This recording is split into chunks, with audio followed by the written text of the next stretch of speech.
Hi guys, this is the Opinionist. Let me call myself this way. I want to discuss a topic with you, which is, to simply put it, why isn't there a cure for hair loss, or male pattern baldness, or androgenic alopecia, or however you like it. This is a serious question that I have, and probably some of you also have this question, and might have different opinions about it. And now I'm obviously here to share my opinion, which is I'm pretty certain that covers the truth. So now, if you don't want to watch the entire video, which I'm not exactly sure how long is going to be yet, I have a really simple answer to you. Do you know how big is the profit that this industry, the hair loss industry, realizes each year? Now the answer to that is $3.5 billion. That is an unbelievable number, considering that this is just fucking hair loss. So, if you don't want to watch the entire video, this is the answer to that question, in my opinion. This is why there isn't a cure for hair loss. We have a system. We have hair restoration surgeons. We have some medication named finasteride. I'm not sure how to pronounce it. I'm gonna call it finasteride. We have Minoxidil, which are, people use these things with a variety of success rate.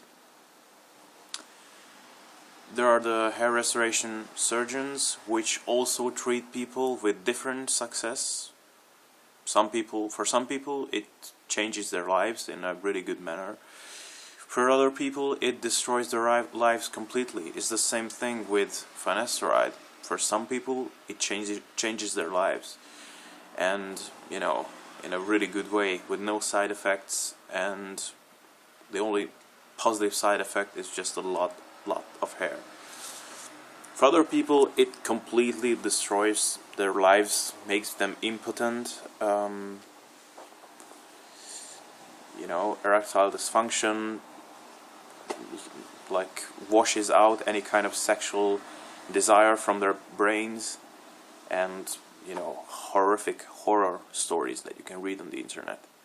These are the solutions that we have currently.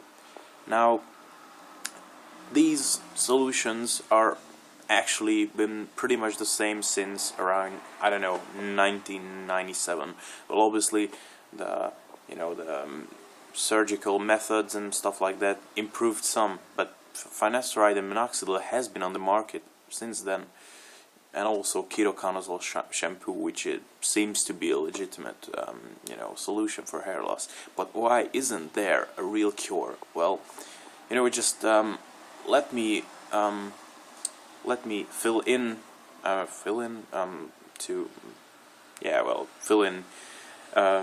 you into my theory, or like little hypothesis. Let's imagine a little story together. Imagine that a guy comes tomorrow and finds a legitimate cure for balding. This cure would heal everybody, grow back hair, stop hair loss, and it will also be available for the vast majority of people, so it wouldn't be a really expensive medication, so you could really get on it safely and effectively. Then all the hair restoration surgeons would go bankrupt. Propecia and minoxidil would be on the streets. You could just throw it out in the trash and nobody would ever buy it again. And all that $3.5 billion industry would reduce itself to $2 million, or I don't know. So Can you imagine that scenario? Now, do you think that this is something that these companies, you know, the community of the surgeons, Merck, the producer of Propecia and finasteride, and the producers of Minoxidil, I don't know who produces that drug, do you think that they would let this happen? This is a scenario that they could put up with. I really do not think so. So when people say that there is no cure for baldness, this is just something which is beyond the current scientific literature and, you know, knowledge, I just do not believe that for a second. Human brilliance, the achievements of human mind, the rate that our, you know, the product of our minds can change the whole world surrounding us is incredible.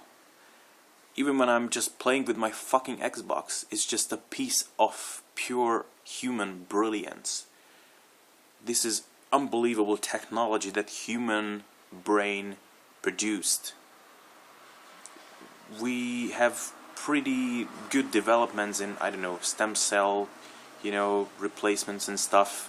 It seems like that within a few years, if you lose your arm, they will be able to grow it back using some, I don't know, leftover, I don't know, hormones or cells that remained from, I don't know, when you were born, and, you know, some byproduct of your the birth process. So, you know, do you think that we humans could not find a single solution for hair loss? Does it sound realistic to you? For me, it doesn't. It just doesn't sound realistic at all.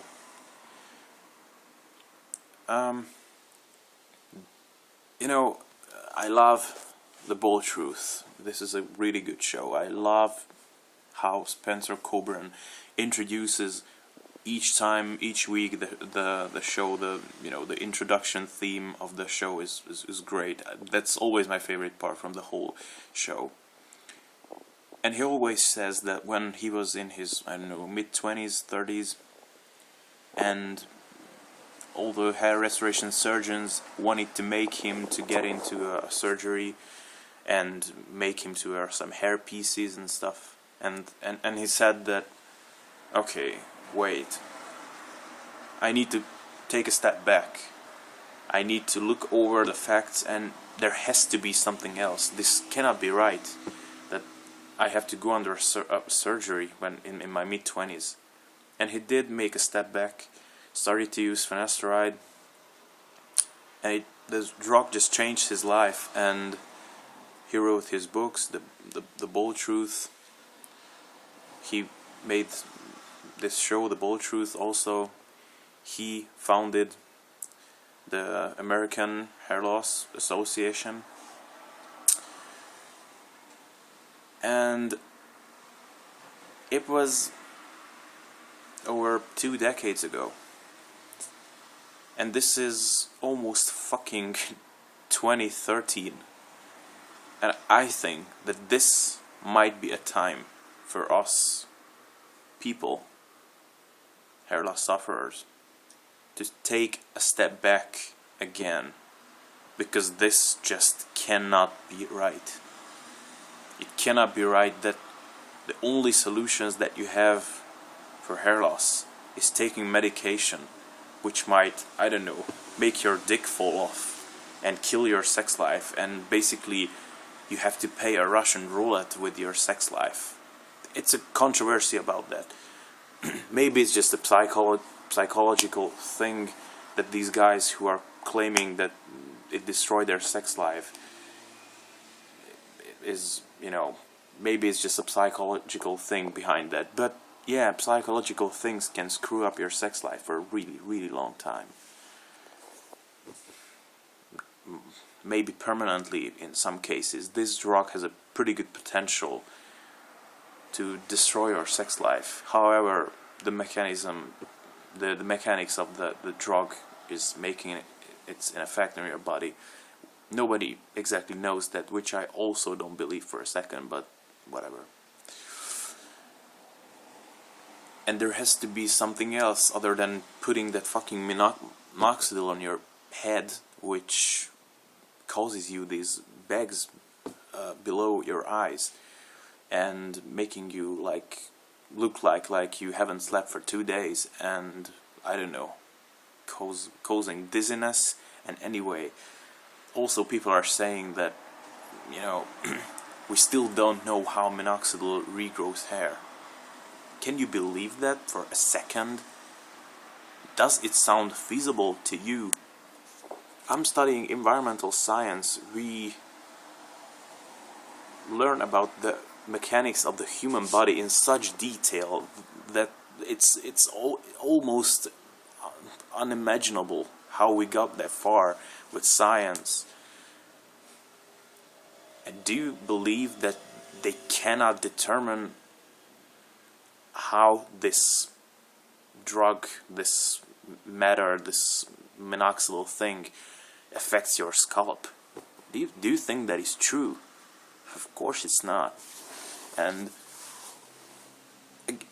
as I said, we need to take a step back, which I don't know how to do that, but I'm almost 100% certain that when we are dealing with hair loss, we are not dealing with some unexplainable curse of nature and genetics.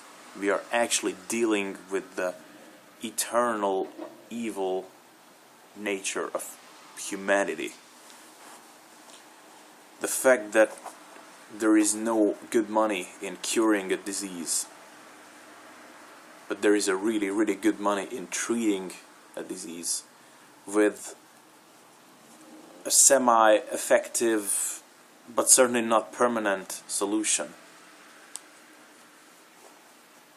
So these are my thoughts, and I think this video explains it pretty well, in my opinion, that why, just why, isn't there a cure for hair loss? Okay, I hope you found this video informative, and that's pretty much what I've got to say about it. And the opinionist signs out.